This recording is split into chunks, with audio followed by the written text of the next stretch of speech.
Ia uitați-mă, oameni buni, ce mă joc eu aici. What the fuck? Ce mă joc eu aici? What the fuck? Mă joc. Da. Mă joc baby yellow. Dacă nu știți ce scrie aici, este probabil. Probabil este pentru că nu este probabil, pentru că eu gen am traducător în italiană, gen da, eu vin din Italia. Da, vin din Italia. Și aici scrie: nu lăsați-mă singur. Stai aici pentru totdeauna. Acum apas pe ca să încep. Ok. Stați puțin. Uite, o să încep de la capăt ca să vedeți și voi. O să încep de la capăt ca să vedeți și voi.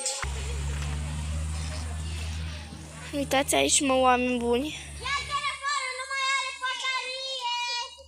Uitați aici, mă, oameni buni. What the fuck? Uitați-mă, oameni buni, ce am eu aici. De baby yellow. Mamă, ce nebună sunt. Ok. O să dau la maxim. O să dați la maxim. O dați la maxim, ok? New client message. Oh, hello. I'd like to book a sitter, my little prince. Okay. It's for 3 nights. You just need to feed him and put him to bed. Știți engleza asta este? Spune că trebuie să ne ducem trebuie să ne ducem aici la etaj și la ușă este sub în fine, ați înțeles, voi?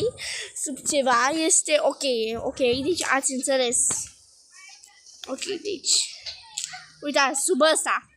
Să-mi spună cineva în comentarii ce e asta, că eu nu știu. Aruncați-mă asta.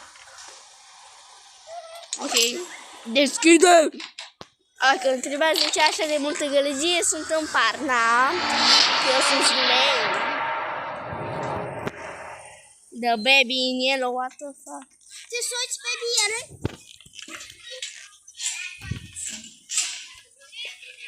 În fine. Mamă, face nabe afodate. Cum se spune, what the fuck? Noaptea 1. Da. Ba nu.